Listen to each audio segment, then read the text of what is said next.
Yes! नोंथाङा जेसेबांखि हब्राया मानो जेसेबांखि बाब्राबा मानो जों नोंथांजों दिनै चेलेन्ज खालामनो रेडि फैला एमसीएलए देग्लायनि बे बर' सावथुनखौ मिथियै दिनैनि समाव रावबो गैला होनब्लाबो बारा बुंनाय जानाय नङा आरो बेनिनो नोंथांमोननि गेजेराव मोनसे खौरां लानानै फैदों बांबुला फिल्म प्रडाक्शन ससाइटिजों दिहुनजानाय फैला एमसीएलए सावथुना बर'नि गेजेराव गोबां सावरायजानायखौ बे समाव नुनो मोनगासिनो दं बांबुला फिल्म प्रडाक्शन ससाइटिजों दिहुनजानाय फैला एमसीएलए बर' सावथुनखौ बोहैथि दाननिनो फैगौ 8 डिसेम्बरनिफ्राय साफागुरियाव थानाय इउनिभार्सेल सिनेमायाव दिन्थिनो साखाफारा खालामनाया जादों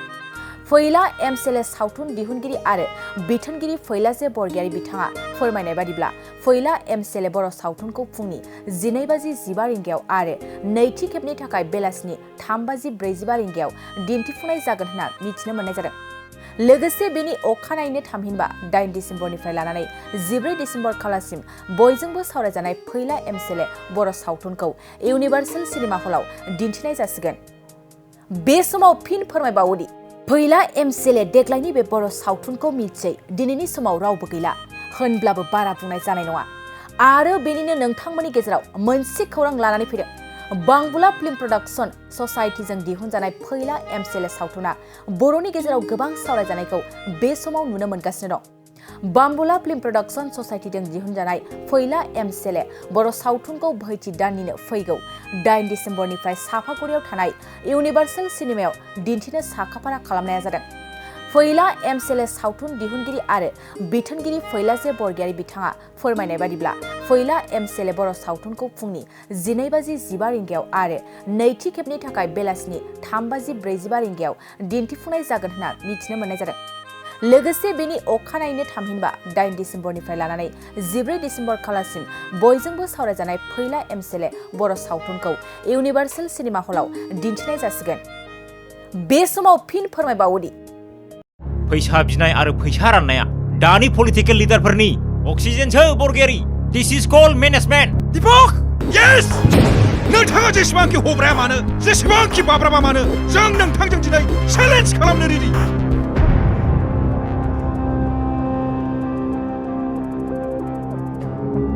एसेबां जुदि फैसा दङब्ला मानो थिखा मावबाय दं इन्डास्ट्रिफोर खुलिनो हाया नोंसोरो गेट आउट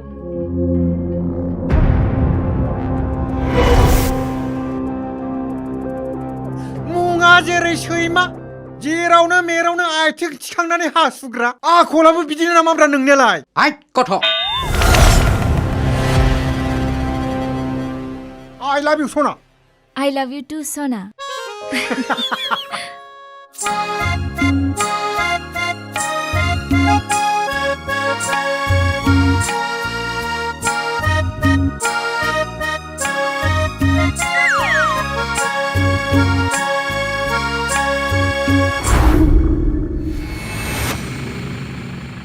Hello Mandela आइ बुस्थुफोरखौथ' इउटिउबारफोरा बिगासिनो दंना बै एनिथिं एमजे प्रान्जल नार्जारी प्रकाश नार्जारी मोना हाट बै बड'लेण्ड टाइगाराबो बिदि नामाब्रा बिसायख'थिनि समाव नोंसोरबादि लेखा गोरों लाइमोनफोरा रां लानानै गावनि मोन्थायखौ फाननो नागिरनाया गावनि आरो हारिनि इयुनखौ फाननो नागिरनाय जायाखै होनबा बे नोंसोर गामिनि दालांखौसो मावनानै होनो नागिरदों आङो आरो बे दानसेनि गेजेरावनो बे खामानिखौ मावनाय जागोन है जोंहा बिदि लामा दालांजों जेबो सोमोन्दो गैया सार गोदोनिफ्रायनो औवा जेनलाबजों बारबोबाय जों दुखिया मानसि फुजानि मुङाव 1500 हरबानो जागोन सार मा साख्रि नांगौ आमायसो गोसोआव दंना आमाय बिसायख'थिनि समाव जेब्ला आं नोंनि न'आव थांनानै आथिङाव हमनानै भट बिहैदोंमोन अब्ला मा बुंदोंमोन गोसोआव दं आमाय बेसे गोबावजों गथ' गथायनि इयुनखौ लानानै बिसायख'थिनि समाव दाम दर खालामबाय थाबावनो सारा गैया मैया क'क्राझाराव थांनायानो फैयाखै बेलायथो खारखुमाबायानो आरो बेरेफुंजानि नोंथाङा जेसेबांनो गावखौ सासे मोजां पलिटिकेल लिडार होननानै प्रुफ होनो नाजागोन एसेबांनो रायजो राजाफ्रा नोंखौ सासे रोंगौथि गैयै आनफिटेड लिडार होननानैसो रेकगनाइज खालामगोन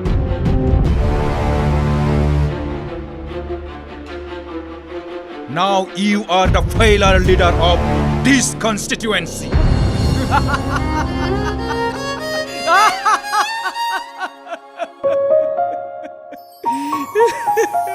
Tôi जागोन नामा आंनि मिजिङा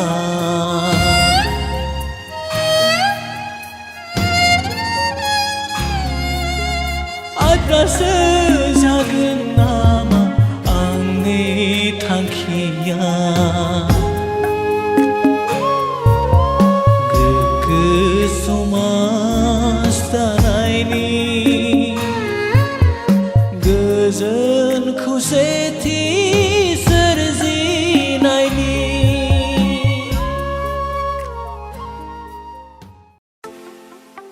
सना रुफा आरो हिरानि जुवेलारि गाननो मोजां मोनग्रा सुबुंफोरनि थाखाय गोजोनथाव खौरां